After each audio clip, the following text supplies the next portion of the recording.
항상 기뻐하라, 쉬지 말고 기도하라, 범사에 감사하라. 이것이 그리스도 예수 안에서 너희를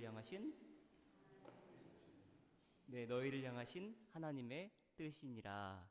그렇습니다, 여러분. 하나님의 뜻이 참 명확합니다. 어떠한 형편에 있든지 항상 기뻐해야 하고 쉬지 말고 기도해야 합니다. 또한 어떠한 일에도 원망 없이 범사에 감사할 수 있어야 합니다. 그런데 하나님의 뜻을 행하기가 쉽지는 않습니다. 우리 인생 가운데 우리를 향하신 하나님의 뜻, 하나님의 계획이 무엇인지 알게 해달라고 기도들 하지만 말씀으로 명확하게 알려주신 하나님의 뜻, 그 하나님의 뜻은 알고도 행하지 못할 때가 얼마나 많은지 모릅니다. 왜 그렇습니까? 근심과 염려가 없을 수는 없으나 나와 함께 하시고 내 인생 가운데 당신의 뜻을 온전히 펼쳐나가실 하나님을 전적으로 신뢰하지 못하기 때문입니다. 그렇기에 우리는 우리 스스로에게 이렇게 질문해 보아야 합니다. doing이 아니라 being, 내가 해야 할 일이 무엇인가를 묻기 전에 나는 누구인가? 나는 주님 안에서 누구인가에 대한 답을 찾을 수 있어야 합니다. 전심으로 기뻐하지 못한다면, 인내하며 기도하지 못한다면, 감사 대신 불평과 원망으로 일삼는다면 그리스도인으로서의 정체성에 흔들림이 있진 않는지, 혹은 그리스도인으로서 바른 정체성을 갖고 살아가는지를 스스로에게 물어보아야 합니다. 이스라엘 백성 역시 그러했습니다. 기쁨으로 노래할 수 없었고 하나님을 찾고 찾으며 기도할 의지도 없었습니다. 당연히 감사의 삶을 살아갈 수 있었겠습니까? 시편 129편 3절 말씀, 밭 가는 자들이 내 등을 갈아 그 고랑을 길게 지었도다. 압제자의 폭행으로 인해 등에 채찍 자국이 없어질 날이 없었다는 겁니다. 그런데 어느 순간 하나님께서 깨닫게 하시는 은혜가 있습니다. 그렇게 살지 말거라. 왜 포기하니? 내가 너와 함께 하는데 왜 포기하려 하니? 시냇가에 심은 나무, 더 정확하게 표현하면 수로에 옮겨 심은 나무처럼 이스라엘 백성 역시 철을 따라 열매를 맺으며 그 잎사귀가 마르지 아니함 같이 살아갈 수 있을 것이란 소망을 갖게 하시는 겁니다. 바랄 수 없는 중에 바라고 믿었더니 이스라엘 백성을 향한 하나님의 꿈이 이루어집니다. 하나님의 꿈이 현실이 됩니다. 바벨론 땅에서 포로로 살았던 이스라엘 백성, 예루살렘으로 돌아와 마음껏 예배하는 삶을 살게 하신 것입니다. 그리고 예루살렘을 향하여 올라갈 때마다 기쁨으로 성전에 올라가는 노래를 부릅니다. 이사야서 40장 1절로 2절 말씀입니다. 너희의 하나님이 이르시되 너희는 위로하라, 내 백성을 위로하라. 너희는 예루살렘의 마음에 닿도록 말하며 그것에게 외치라. 그 노역의 때가 끝났고 그 죄악이 사함을 받았느니라.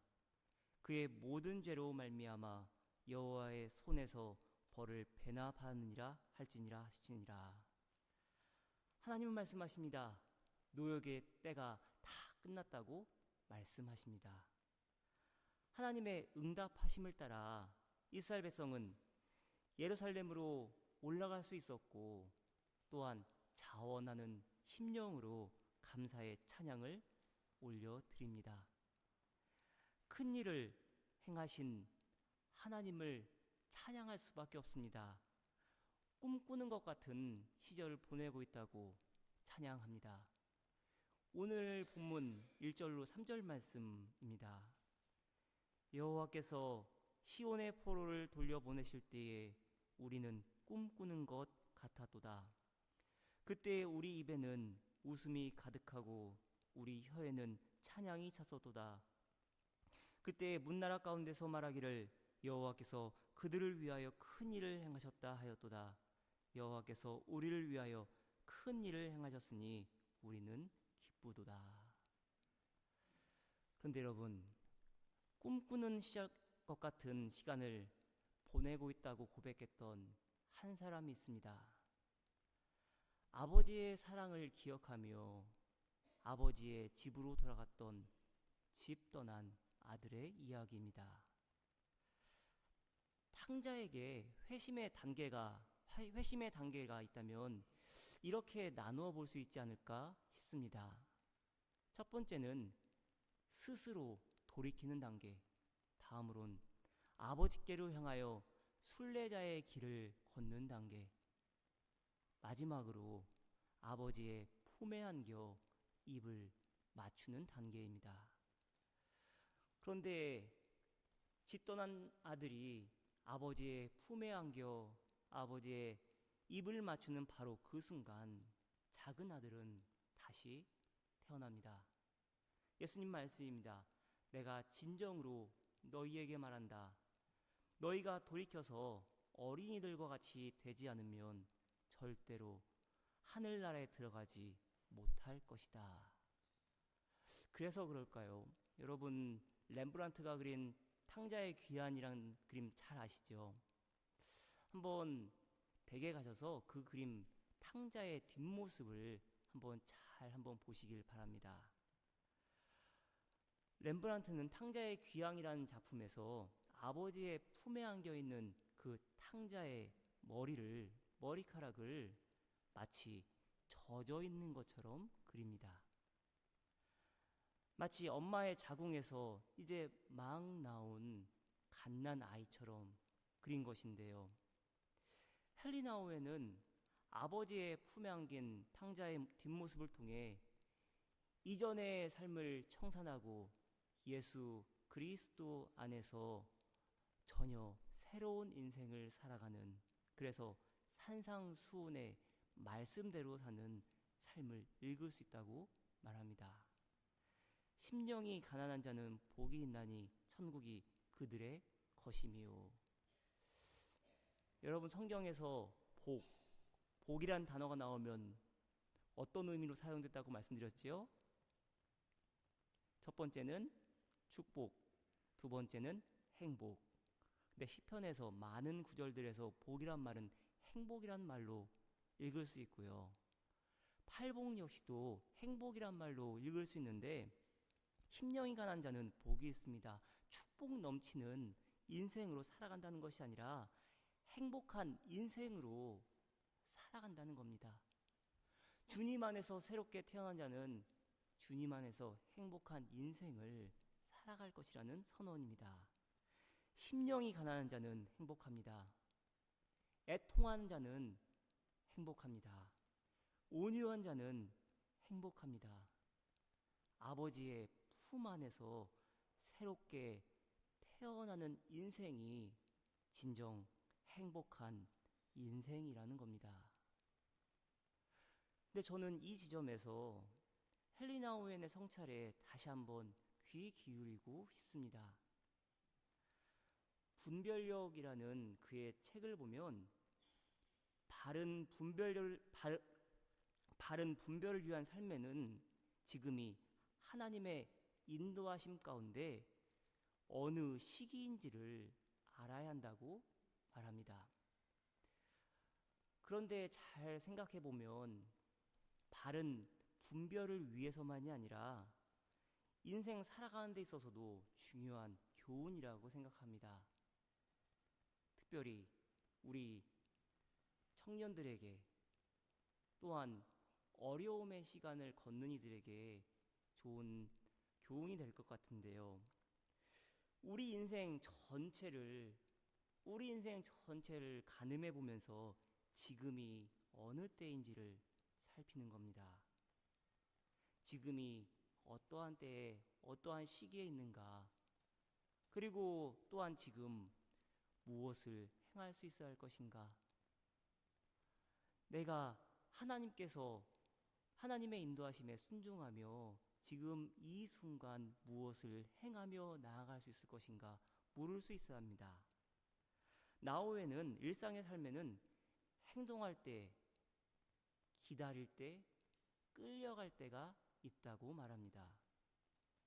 행동할 때란 회개와 감사로 행동하는 시기입니다.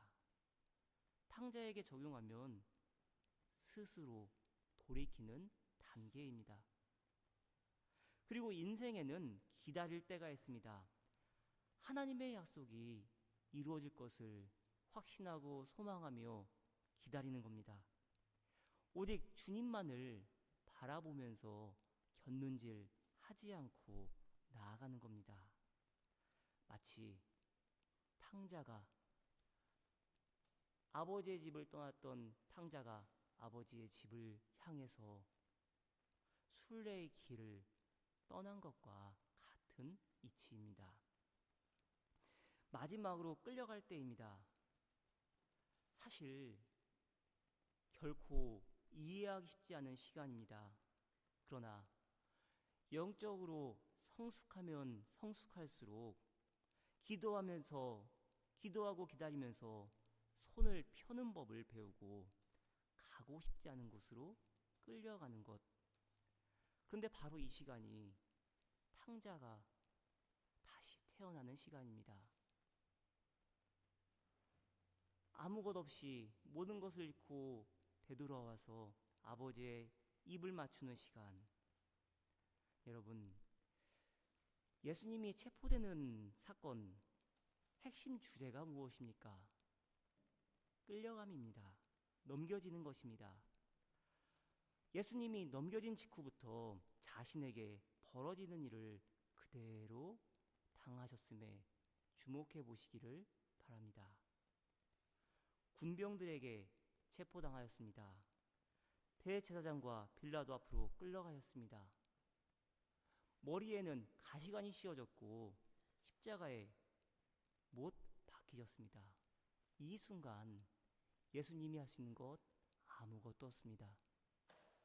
예수님은 그 어느 것도 스스로 행할 수 없었지만 끌려감의 마지막 순간에 뭐라 고백하십니까? 다 이루었도다. 여러분, 저와 여러분이라면 이러한 때에 다 이루었다고 고백할 수 있을 것 같습니까? 끌려가 고난당하시고 죽기까지 하셨는데 어떻게 다 이루었다고 고백하십니까? 그런데 여러분, 다 이루었다는 이 고백은요, 내가 하고 싶었던 일을 모두 다 했다는 의미가 아닙니다. 내 소명, 하나님의 부르심, 그 부르심을 이루기 위해서 내게 이루어져야 하는 일들이 내게 이루어졌다는, 내게 이루어지도록 순종했다는, 온전히 순종했다는 의미입니다. 그래서 예수님은 베드로에게도 이렇게 말씀하십니다. 저와 여러분에게도 동일하게 주시는 말씀입니다. 내가 진정으로 내게 말한다. 내가 젊어서는 스스로 띠를 띠고 내가 하고 싶은 곳을 다녔으나 내가 늙어서는 남들이 내 팔을 벌릴 것이고 너를 묶어서 내가 바라지 않는 곳으로 너를 끌고 갈 것이다. 근데 여러분, 기억하시기를 바랍니다. 이스라엘 백성은 바벨론으로 끌려감의 사건을 통해서 하나님께로의 끌려감을 경험하였습니다. 전심으로 하나님 앞으로 나아올 수 있었던 겁니다. 탕자처럼 회개함으로 스스로 돌이키고 순례의 길을 걷고 걸어 결국 기쁨으로 아버지의 품에 안길 수 있었던 것입니다. 끌려감의 은혜입니다.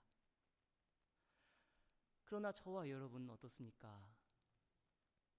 회개와 감사로 행동해야 하는데 나의 생각과 나의 유익을 따라 행동하지는 않으셨습니까?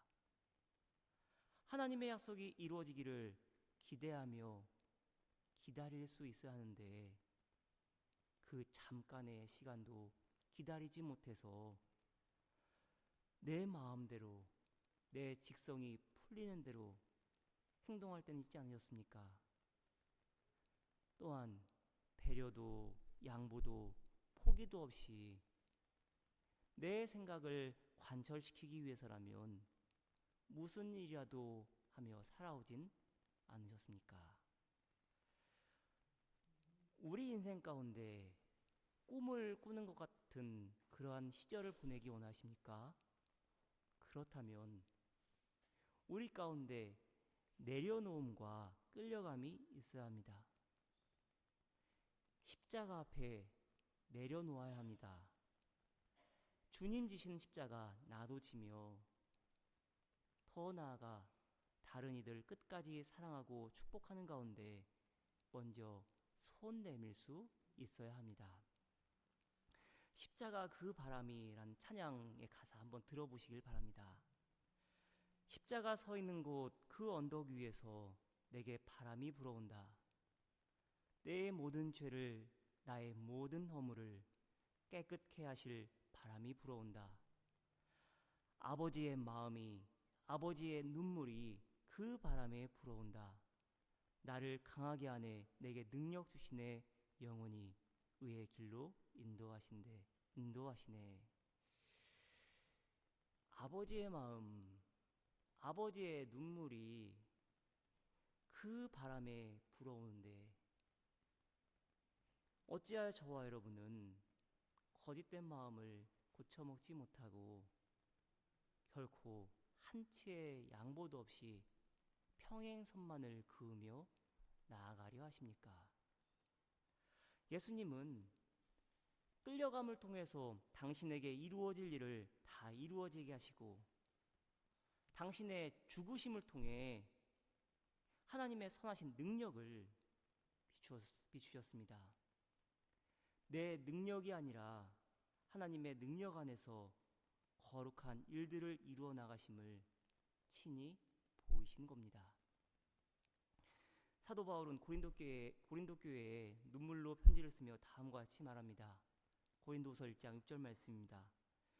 우리가 환난을 당하는 것도 여러분이 위로와 구원을 받게 하려는 것이며 우리가 위로를 받는 것도 여러분이 위로를 받게 하려는 것입니다. 여러분은 이 위로로 우리가 당하는 것과 똑같은 고난을 견디어냅니다. 아버지께서 저와 여러분에게 끌려감을 통해 십자가의 은혜를 알게 하십니다. 당신의 능력을 부어주십니다. 그 이유가 무엇입니까? 예수 그리스도의 구원의 사역이 저와 여러분을 통해 이루어지게 하시기 위함입니다. 그렇기 때문에 오늘 본문 시편 126편 1절로 3절 말씀에서는 우리라는 말이 반복적으로 사용되고 있습니다. 여호와께서 시온의 포로를 돌려보내실 때에 우리는 꿈꾸는 것 같았도다. 그때 우리 입에는 웃음이 가득하고 우리 혀에는 찬양이 찼었도다. 그때 문나라 가운데서 말하기를 여호와께서 그들을 위하여 큰 일을 행하셨다 하였도다. 여호와께서 우리를 위하여 큰 일을 행하셨으니 우리는 기쁘도다. 여러분, 우리가 누구입니까? 우리가 누구입니까? 설교 서두에 말씀드린 것처럼 저와 여러분이 무엇을 행할지에 대한 답을 찾기 이전에 우리가 누구인지를 먼저 바로 알아야 합니다. 우리는 누구입니까? 우리 함께 주님께 끌려가는 자들입니다. 우리는 십자가 서 있는 곳, 그 언덕으로 끌려가는 자들입니다. 내 생각과 내 뜻이 아니라 하나님의 선한 계획들이 저와 여러분을 통해 펼쳐지기 위함입니다. 사랑하는 여러분, 끌려가는 것 결코 쉽지 않습니다. 하지만 이 한 주간 한번 깊이 묵상해 보시기를 바랍니다. 지금 내가 하나님 앞에 내려놓아야 할 것이 무엇인가? 지금 이 순간 하나님의 음성에 귀 기울이며 다른 이들과 마음을 합해할 것이 무엇인가? 스스로에게 질문해 보시기를 바랍니다. 여러분 기쁘십니까? 한 분만 고개 끄덕이셨는데요. 여러분 기쁘십니까? 지난주에는 행복하느냐고 제가 여쭤봤지요. 여러분 기쁨은 언제 찾아오는지 아십니까? 기쁨은요, 믿음과 순종의 길로 행할 때 찾아옵니다. 꼭 기억해야 할 것, 우리 자신에게는 기쁨의 원천이 없다는 사실입니다. 기쁨은 예수 안에서 누리는 영적 부요함입니다. 이 사실을 깨닫지 못하기 때문에 명시적으로 말씀하신 하나님의 뜻을 이루지 못하는 겁니다. 어떻게 항상 기뻐할 수 있습니까? 어떻게 쉬지 않고 기도할 수 있습니까? 어떻게 범사에 감사할 수 있습니까? 하나님의 인도하심에 끌려가야 합니다. 믿음으로 순종하며 나아갈 때 얻어지는 유익입니다. 그렇기 때문에 시편 기자는 오늘 본문, 오늘 함께 읽은 시편 마지막 두 절에서 이렇게 노래합니다. 눈물 흘리며 씨를 뿌리는 사람은 기쁨으로 거둔다. 울며 씨를 뿌려 나가는 사람은 기쁨으로 단을 가지고 돌아온다. 눈물을 흘리며 하나님의 선한 인도하심에 순종하며 나아갈 때 기쁨으로 거두는 은혜가 넘치는 줄 믿습니다. 이 역설의 원리를 분명히 깨달으시기를 바랍니다. 비울 때 채워지는 법입니다. 내 움켜진 손을 활짝 펴야 하나님의 능력의 손에 붙들릴 수 있습니다. 나의 나됨에 대해, 그리스도인의 정체성에 대해 다시 한번 진지하게 고민하는 이 한 주간 되시기를 바랍니다. 기도하겠습니다. 하나님의 선한 인도하심을 바라며 나아갑니다. 붙드시고 주님의 뜻대로 나아가게 하옵소서. 예수 그리스도의 이름으로 기도드립니다. 아멘.